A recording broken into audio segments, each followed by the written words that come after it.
Suja, my God, ఎవరికే ఈ ప్రేమలేఖ అంది. ప్రేమలేఖ? నోరు మూసుకో. ఈ మధ్య ఒక బుక్కులో చదివిన పోయం గుర్తుకు వచ్చి తెలుగులో అనువాదం చేస్తున్నాను అంతే. అంతేనా? నిజంగా ఇంకేం లేదా? లత సుజాత ముఖాన్ని శల్య పరీక్ష చేస్తూ ఉంది. ఇంకేం లేదు, ఇటువు అంది. సుజాత లాక్కోబోయింది. ఉత్త అనువాదమే అయితే అంత కంగారు దేనికే? లత ఉత్తరం దూరంగా ఎత్తిపట్టుకుంది. నోరు మూసుకో. ఇప్పుడు నీ గొడవ చూసి అందరూ ఇక్కడ పోగయ్యారంటే రేపటికి కాలేజీ అంతా నా గురించి ఒక ప్రేమ కథ ప్రచారం అయిపోతుంది. అది నిజమే సుమా. అసలు కాలేజీలో నువ్విలాంటి రాతలు రాయనేకూడదు. మై డియర్ డ్రింగోల్, dreams are very very dangerous. చించైనా? వద్దు వద్దు. లత గెలుపు పొందినట్లుగా చూస్తూ మళ్ళీ నవ్వింది. నేను చించను. నువ్వు నిజంగా ఏదో అనువాదమే చేస్తున్నట్టయితే ఇంత కంగారు పడవు తల్లి. నీకు పరీక్ష పెట్టాను. లత ప్లీజ్.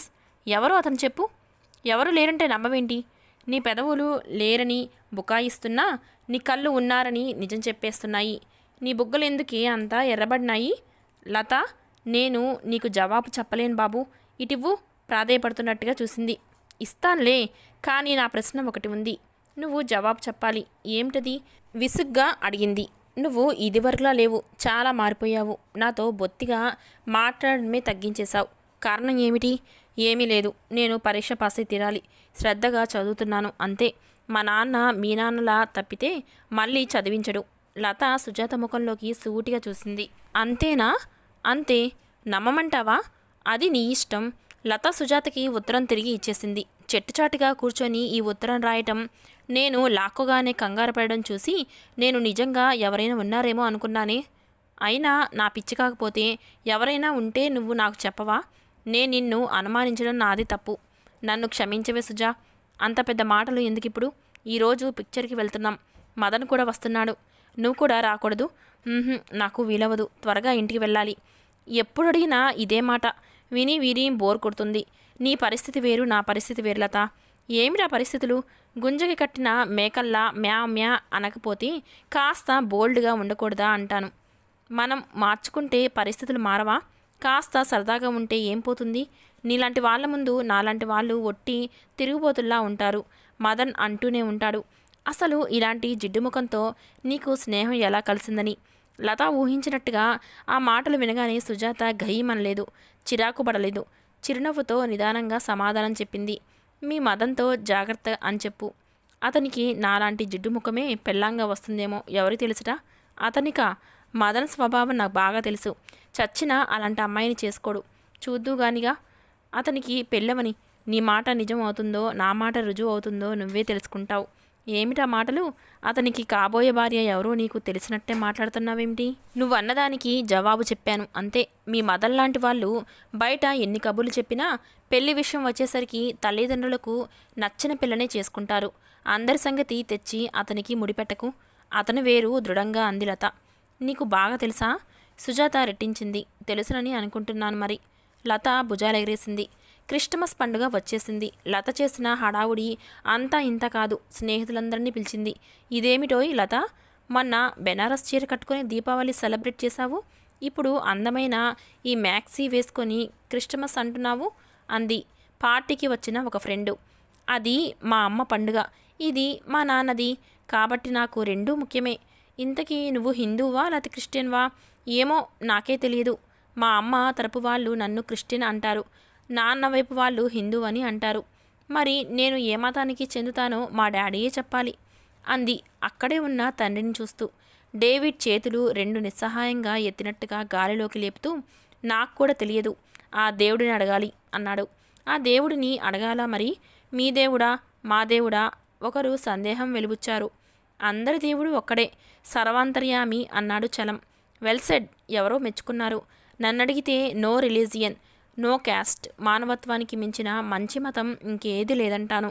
అసలు మన వాళ్ళు రెండు నదులు కలిసిన చోట సంగమం అంటూ ఎంతో పవిత్రంగా భావించి స్నానాలు చేస్తారు కదా.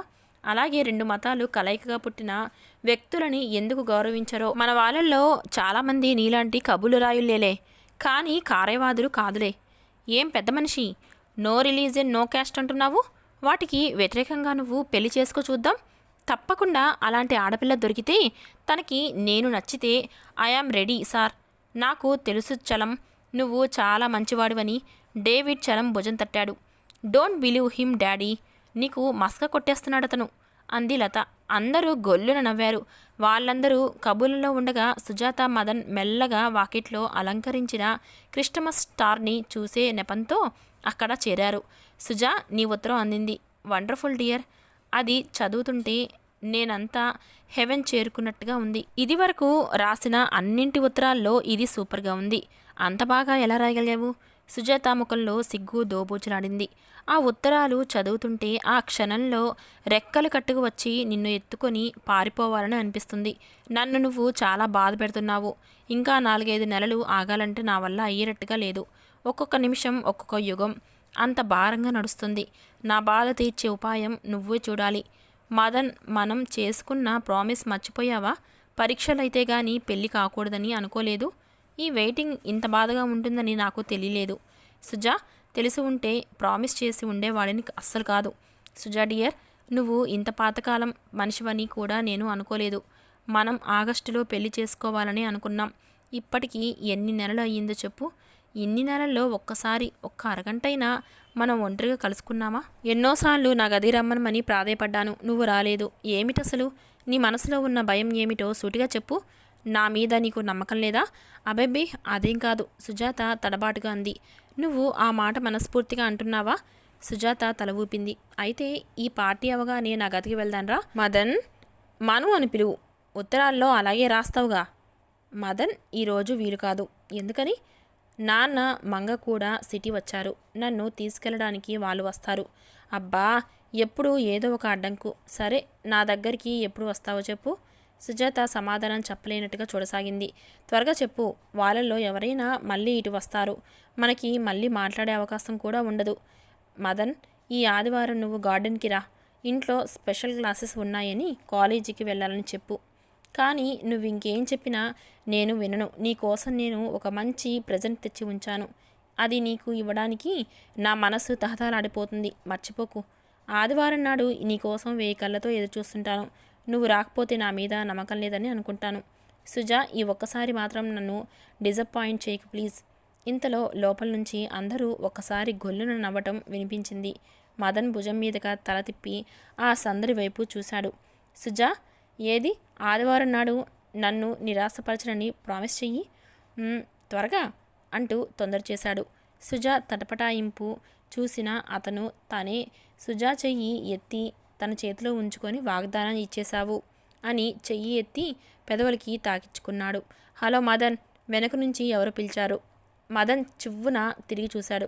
అక్కడున్న స్తంభం క్రీనీడలో ఒకతను నిలబడి ఉన్నాడు. నువ్వా? ఇక్కడేం చేస్తున్నావు? మదన్ కోపంగా అన్నాడు. మీరు చేసుకుంటున్న ప్రామిస్లు చూస్తున్నాను. అతను దగ్గరగా హలో స్వీట్ అంటూ సుజాతను పలకరించాడు. మదన్ చెయ్యి వెంటనే అతని చంపని చెల్లుమని తాకింది. అతను ఒక క్షణం దిమ్మెరిపోయాడు. వెంటనే దెబ్బతిన్న పులిలా యు బాస్టర్డ్ అంటూ మదన్ మీదికి ఉరికాడు. మరుక్షణంలో ఇద్దరూ బద్ధశత్రువుల్లా కలబడ్డారు. లోపల నవ్వుల్లో మునిగి ఉన్న లతకి ఎవరో ఇది చెప్పారు. వెంటనే లత, డేవిడ్ అక్కడికి పరిగెత్తుకు వచ్చారు. చలం, డేవిడ్ కలిసి మదన్ను అతన్ని విడదీశారు. అసలు తగాద ఎందుకు వచ్చింది అని అడిగింది లత.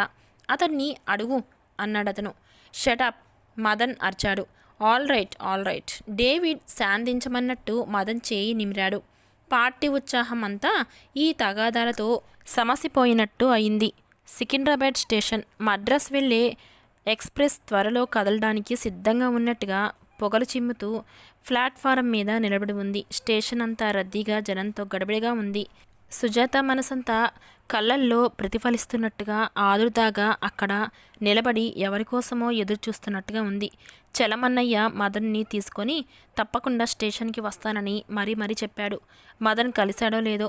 తను ఈరోజు ఊరు వెళ్తుందని వినగానే ఏమనుకున్నాడో ఏమో. రేపే ఆదివారం.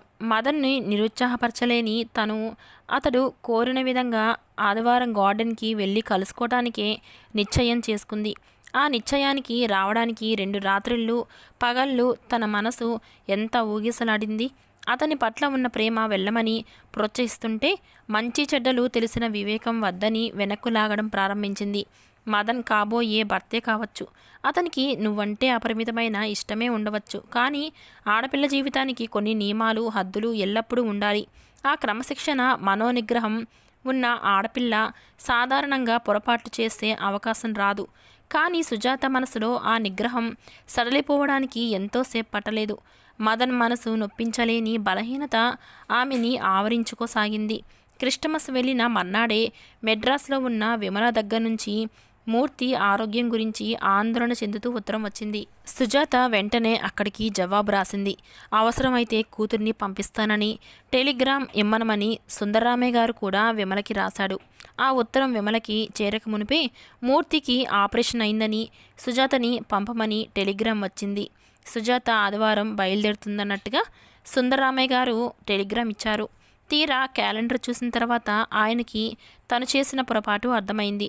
ఆ రోజు తిథి అస్సలు బాగోలేదు, వర్జం ఉంది. అందుకని ఆయన సుజాతని శనివారమే బయలుదేరమన్నారు. అక్క, నేను ఆదివారం బయలుదేరుతాను అనుకుంటుందిగా అంది సుజాత. స్టేషన్కి ఎవరు రాకపోయినా ఏం పర్వాలేదమ్మా, అడ్రస్ కాగితం ఉంటుందిగా. ఆటో కానీ ట్యాక్సీ కానీ తీసుకుంటే సరాసరి నువ్వు ఇంటికి వెళ్ళిపోగలవు. ఇందులో ఇంటి నంబరు, వీధి పేరు క్షుణ్ణంగా ఉన్నాయి అన్నాడు తండ్రి. చదువుకున్న దానివి ఆ మాత్రం వెళ్ళలేవు? దీర్ఘం తీసింది మంగ.